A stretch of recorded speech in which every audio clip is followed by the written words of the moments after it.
नमस्कार दोस्तों, जय जोहार। मैं कौशल तिवारी और बिहनिया संझा में आपका स्वागत है। राजस्थान, मध्य प्रदेश और छत्तीसगढ़ में सरकार भी बैठ गई है। ठीक है, मंत्रिमंडल का गठन हुआ है और विभागों का बंटवारा नहीं हुआ है, लेकिन चुनाव परिणाम जिस तरीके से अप्रत्याशित आए हैं, उसके बाद ईवीएम पर जिस तरह के आरोप लगे हैं, उसे लेकर क्या चुनाव आयोग कटघरे में? कहा जा रहा है कि मामला को सुनने के लिए जब सुप्रीम कोर्ट तैयार हो गया तो चुनाव आयोग के हाथ पैर फूलने लग गए और वह सबूतों को नष्ट करने में लग गए। ऐसा दावा कोई और नहीं, याचिका दायर करने वाले वकील नरेंद्र मिश्रा का कहना है।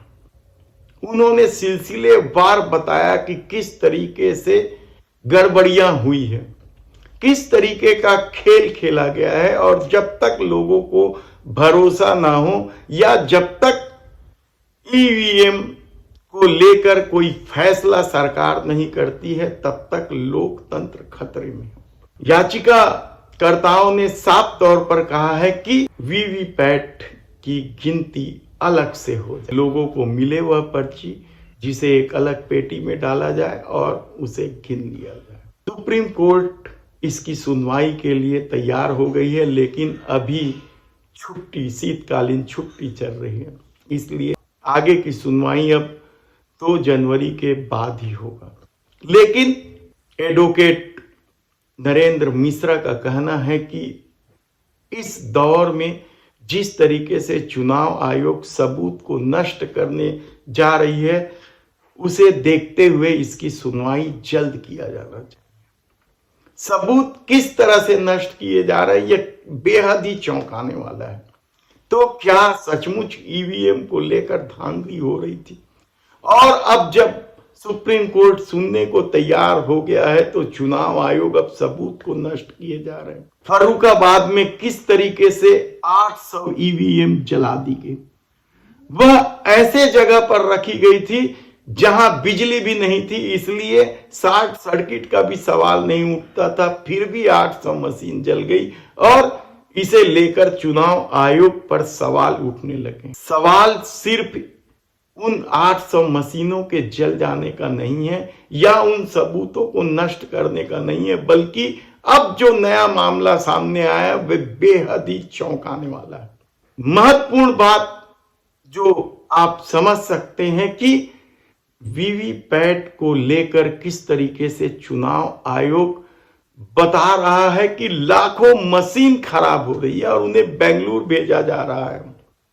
सोचिए, अभी चुनाव को हुए ज्यादा दिन नहीं हुए हैं, जबकि नियमतः उन्हें 45 दिन इसे सुरक्षित रखना है, लेकिन उससे पहले ही वीवीपैट ईवीएम खराब होने की बात करते हुए चुनाव आयोग इसे बेंगलुरु भेज रहा है मशीन बनाने वाले कंपनी के पास। जब सबूत ही नहीं बचेंगे तो फिर सुप्रीम कोर्ट की सुनवाई का क्या मतलब होगा? यह बात एडवोकेट नरेंद्र मिश्रा जी भी कह रहे हैं कि आखिर ऐसा क्या हो गया कि लाखों मशीनें खराब होने लगी। 2-4 मशीन खराब हो जाए तो समझ में आता है कि, लेकिन यदि लाखों मशीनों को खराब होने की बात चुनाव आयोग यदि कर रहा है तो क्या संदेह की सुई उस तरफ नहीं जाती है? चुनाव आयोग का क्या मतलब है? चुनाव आयोग का मतलब है कि निष्पक्ष चुनाव कराना है, लेकिन क्या इस दौर में चुनाव आयोग निष्पक्ष है? वह सत्ता के दबाव में किस तरीके से काम कर रही है, वह भी इस देश के लोगों ने देखा है।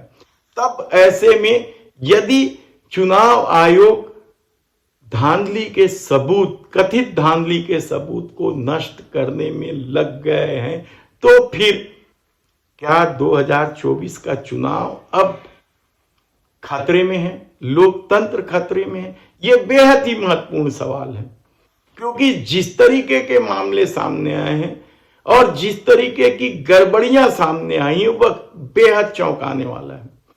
ऐसे में नरेंद्र मिश्रा वकील कहते हैं कि सुप्रीम कोर्ट को शीघ्र सुनवाई करना चाहिए, वरना चुनाव आयोग सारे सबूत नष्ट कर सकती है।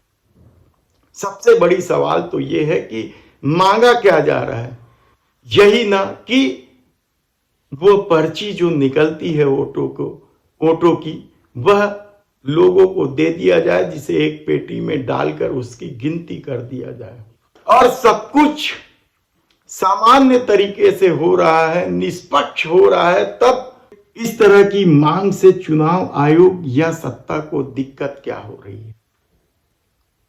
छत्तीसगढ़ के मुख्यमंत्री भूपेश बघेल ने भले ही मजाक के तौर पर कहा हो कि ईवीएम की धांधली की बात करो तो भारतीय जनता पार्टी को मिर्ची क्यों लगती है, यह छत्तीसगढ़ के मुख्यमंत्री भूपेश बघेल ने कहा था। और अब बहुत सारे नेता, दिग्विजय सिंह सहित कई नेता सामने आ गए हैं ईवीएम की धांधली को लेकर। इसकी बड़ी वजह यह थी कि बैलेट पेपर में कांग्रेस बेहद आगे थी। 230 सीटों में से 190 सीटों से अधिक सीटों में कांग्रेस 500 से लेकर 1,500-2,2 हजार वोटों तक आगे थी, लेकिन जैसे ही ईवीएम खुला कांग्रेस पिछड़ते चले गए। इन्हीं सब अविश्वास को लेकर advocate Narendra Mishra supreme court में जब पहुंचे तो सुप्रीम कोर्ट ने उनकी सुनवाई करने की तैयारी कर ली और उनकी याचिका स्वीकार कर ली। अब सुनवाई चल रहा है। कहा जा रहा है कि इसमें कई तरह की अड़चनें पैदा की जा रही हैं, यानी जानबूझ के विलंब किया जा रहा है ताकि सबूत नष्ट किए जाए या 45 दिन का वह समय समाप्त हो जाए, क्योंकि वीवीपैट पर जो स्याही का इस्तेमाल किया जाता है वह 40-45 दिनों बाद उड़ जाना है, यानी सबूत नहीं बचेंगे। ऐसी परिस्थितियां जब देश में निर्मित हो गई है, तब क्या लोकतंत्र को किसी सत्ता के द्वारा हकाला जा सकता है? यह सबसे महत्वपूर्ण सवाल है। और जिस तरीके से सबूत नष्ट करने की बात सामने आई है, हालांकि इसकी जानकारी सुप्रीम कोर्ट को दे दी गई और सुप्रीम कोर्ट देखना है कि इस पर क्या निर्णय लेता है, क्योंकि इस दौर में जिस तरीके के निर्णय सुप्रीम कोर्ट के आ रहे हैं उसे लेकर भी लोगों में असमंजस की स्थिति है, कहा जाए तो गलत नहीं होगा।